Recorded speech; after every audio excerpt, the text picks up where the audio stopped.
আজকাল দেখছি সুধাংশুবাবু বড্ড বাড়াবাড়ি শুরু করেছেন।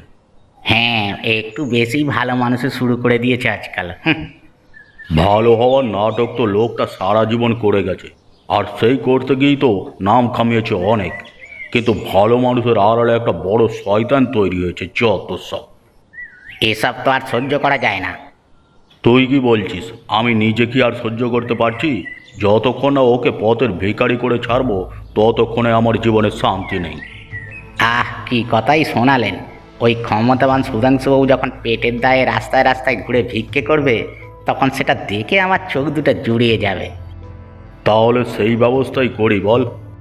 শুধু বললেই হবে না, যত তাড়াতাড়ি সম্ভব সুধাংশুবাবুকে জালে ফাঁসিয়ে পথের ভিখারি করে ফেলতে হবে।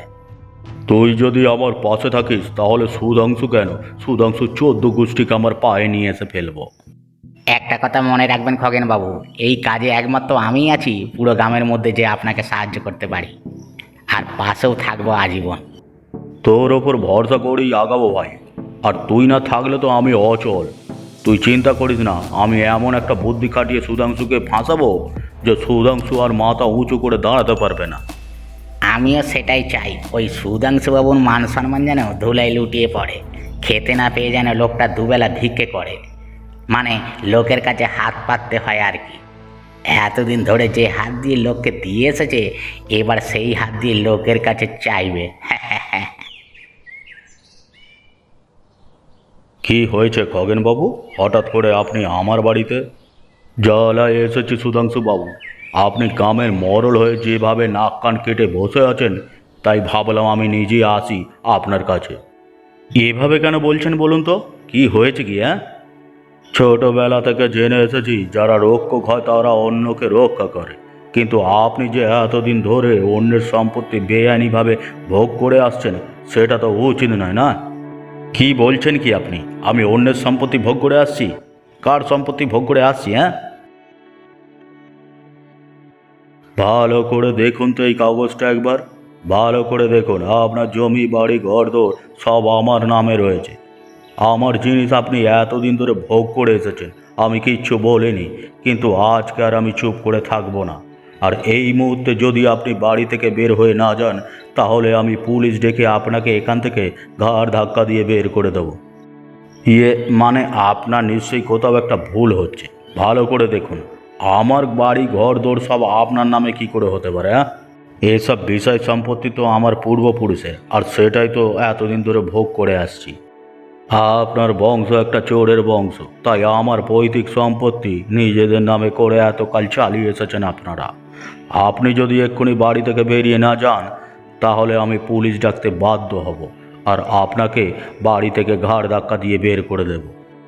না না, আমি এত বছরে একটু আত্মসম্মান অর্জন করেছি লোকের কাছে। এসব টাকা পয়সা ধন সম্পত্তির থেকেও ওটা আমার কাছে প্রিয়। সেটুকু আপনি আমার কাছ থেকে ছিনিয়ে নেবেন না। আমি সব ছেড়ে দিয়ে চলে যাচ্ছি, আপনি দয়া করে পুলিশ ডাকবেন না। এক্ষুনি তুমি বাড়ি থেকে বের হয়ে যাও সুধাংশু। ঠিক আছে, আমি বের হয়ে যাচ্ছি, তবে ওপরওয়ালা একদিন ঠিক বিচার করবেন।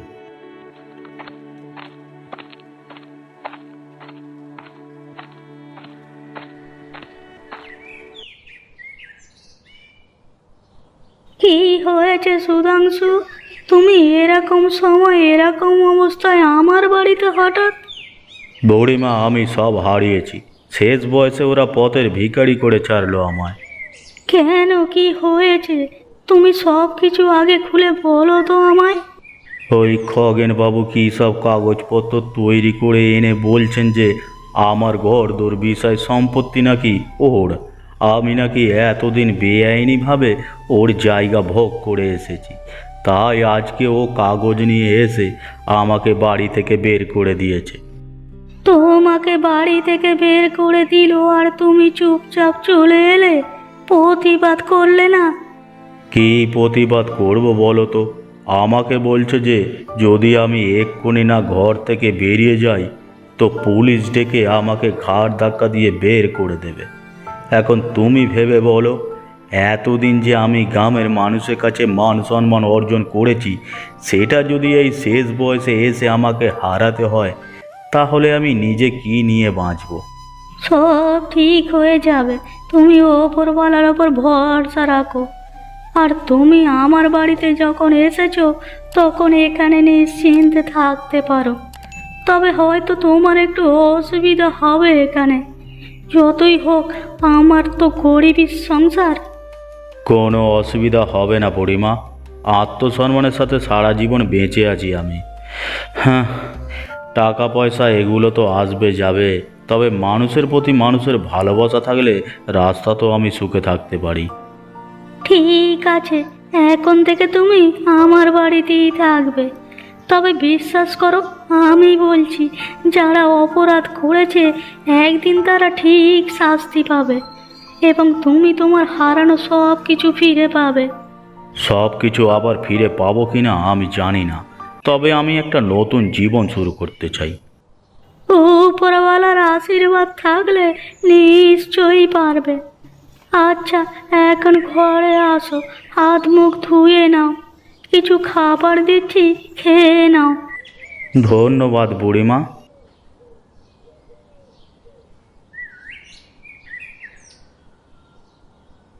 যা হওয়ার তো হয়ে গেছে সুধাংশু, বেশ কিছুদিন তো হয়ে গেল, তুমি এখনো মন খারাপ করে আছো। কি করব বলো তো বুড়িমা, আগে তো আমি গ্রামের মোড়ল ছিলাম, সাধারণ মানুষের সুখ দুঃখ নিয়ে সারাদিন ভাবতাম, কিন্তু এখন আমার কাছে তো কোনো কাজ নেই, বাকি জীবনটা যে কিভাবে চালাবো বুঝতে পারছি না। দেখো, আমি তো তোমার জীবন নিয়ে বেশি কিছু জানি না, তবে আমার এই সহজ সরল জীবন দিয়ে আমি কিছু শিখেছি। তুমি যদি অনুমতি দাও তাহলে বলতে পারি। আরে এতে আবার অনুমতি কি আছে, যা বলার তুমি মন খুলে বলতে পারো। মন খুলে যদি বলতেই হয় তাহলে শোনো, দুঃখ কষ্ট তো এ জীবনে কম দেখলাম না। বহুবার জীবন যখন সুখের রাস্তায় একটু একটু করে চলতে শুরু করেছে, তখনই একটা না একটা বিপদ এসে সব কিছু শেষ করে দিয়েছে। তবে ভরসা হারাইনি কখনো। যখনই সব কিছু শেষ হয়ে গেছে সেই মুহূর্তে হয়তো ভেঙে পড়েছি, কিন্তু পরের মুহূর্তে আবার নিজেকে শক্ত করে উড়ে দাঁড়িয়েছি। সত্যি তোমাকে জীবনে অনেক কষ্ট পেতে হয়েছে বলো। ওপরে যিনি বসে আছেন তিনি যখন আমাদের জীবনে কোনো বড় বিপদ দেন, তার সাথে তা থেকে বেরিয়ে আসার জন্য কিছু রাস্তাও দেন। তুমি সেদিন বলছিলে না যে নতুন করে জীবনটা শুরু করতে চাও, তিনিও হয়তো তাই চান তুমি নতুন করে শুরু করো। কিন্তু কি শুরু করব সেটাই তো বুঝতে পারছি না। ঠিক আছে, এটা নিয়ে তুমি একটু ভাবো, আর আমিও ভাবছি। নিশ্চয়ই কোনো একটা রাস্তা বের করা যাবে, আর যে রাস্তা বের হবে সে রাস্তায় চলতে হবে তোমাকে। ঠিক আছে, আমি রাজি আছি, শেষ বয়সে এসে যদি খেটে খেতে হয় তাও আমি রাজি আছি।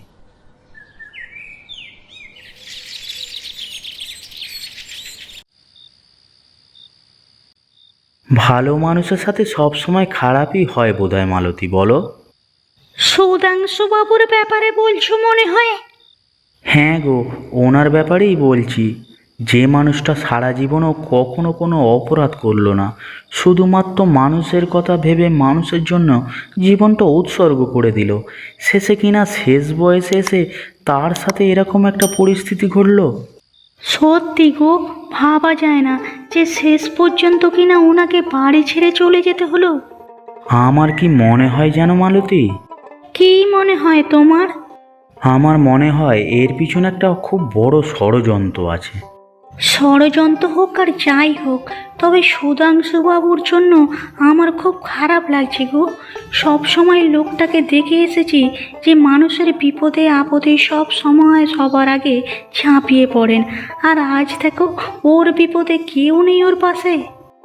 আছেন আছেন, বুড়িমা ওর পাশে আছেন, উনি তো বুড়িমার আশ্রয়ই আছেন, আর মাথার ওপর ভগবান আছেন। কিন্তু এই বিষয়টা যে কিছুতেই মেনে নিতে পারছি না গো।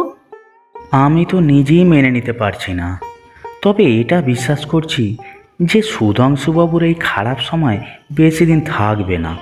নিশ্চয়ই এই বিপর্যয় থেকে বেরোনোর উপায় উনি ঠিক বের করে নেবেন।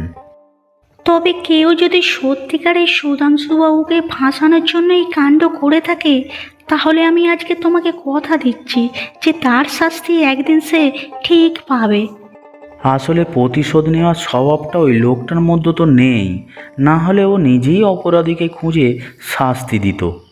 আসলে কি বলো তো, সহজ সরল মানুষ পেয়ে এত বড় ক্ষতিটা ওনার করে দিল।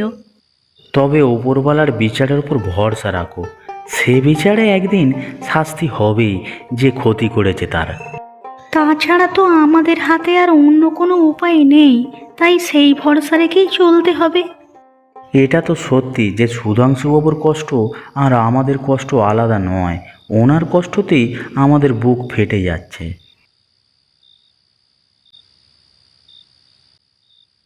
আমি একটা জিনিস বুঝতে পারছি না যে আর কতদিন তুমি এভাবে চাকরের মতো কাজ করে যাবে, হ্যাঁ?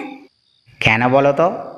আর কতদিন তুমি এই বুড়ো খগেনবাবুর দালালি করে কাটাবে গো? তোমার বুদ্ধি তো এই বুড়ো খগেনবাবু শেষ জীবনে সুধাংশুবাবুর সমস্ত সম্পত্তি নিজের নামে করে নিয়ে বড় লোক হয়ে গেল, আর তুমি কি না আঙুল চুষছো বসে বসে। সত্যি তোমার যে কবে একটু বুদ্ধি হবে? এই থামো তুমি না, থামো। তুমি কি ভাবছো আমি কিছু ভাবছি না? আমি নিজেই শান্তি পাচ্ছি না ওই খগেনবাবুকে রোজ একটু একটু করে বড়লোক হতে দেখে। পথের ভিখারি আজকে আমার বুদ্ধিতে বড়লোক হয়ে উঠেছে, হ্যাঁ? আর আমি যেখানে সেখানেই রয়ে গেছি। তবু তুমি এটা জেনে রাখো, এটা আমারই চক্রান্ত। আমি নিজে কখনো সরাসরি সুধাংশুবাবুর সম্পত্তি হাত করতে পারতাম না, তাই খগেনবাবুকে দিয়ে ওর সমস্ত বিষয় সম্পত্তি হাত করিয়ে নিলাম। কীরকম চক্রান্ত শুনি? তাহলে এবার তোমার কাজ কি? এবার আমার কাজ হচ্ছে চুপচাপ খগেনবাবুকে খালাস করে দেওয়া। একবার খগেনবাবুকে দুনিয়া থেকে সরিয়ে দিতে পারলেই সমস্ত সম্পত্তি তখন এসে যাবে আমাদের হাতের মুঠোয়। তখন আমি হয়ে উঠব গ্রামের রাজা। হা হা হা। বসে বসে শুধু ভাবনা চিন্তা করলে হবে? কাজের কাজও কিছু করো। যত তাড়াতাড়ি সম্ভব ওই খগেনবাবুকে সরিয়ে দাও এই দুনিয়া থেকে। আমি জানি ওই বুড়োটা ভালো মুখে শুনবে না, তাই বেশি বাড়াবাড়ি করলে ওকে এমন দেব যেন খাড়া হয়ে উঠতে না পারে। যেখানে মারবো সেখানে লোটে মাছের মতো লুটিয়ে পড়বে মাটিতে। আর তারপরে আমরা হয়ে উঠবো এই গ্রামের মাথা। হ্যাঁ, তখন আমরা যা বলবো, যা চাইবো তাই হবে গ্রামে। যদি তাই হয় তবে সেই দিনটা আমাদের খুব সুখের হবে। ধরে নাও সেই সুখের দিন এসে গেছে তোমার দরজায়।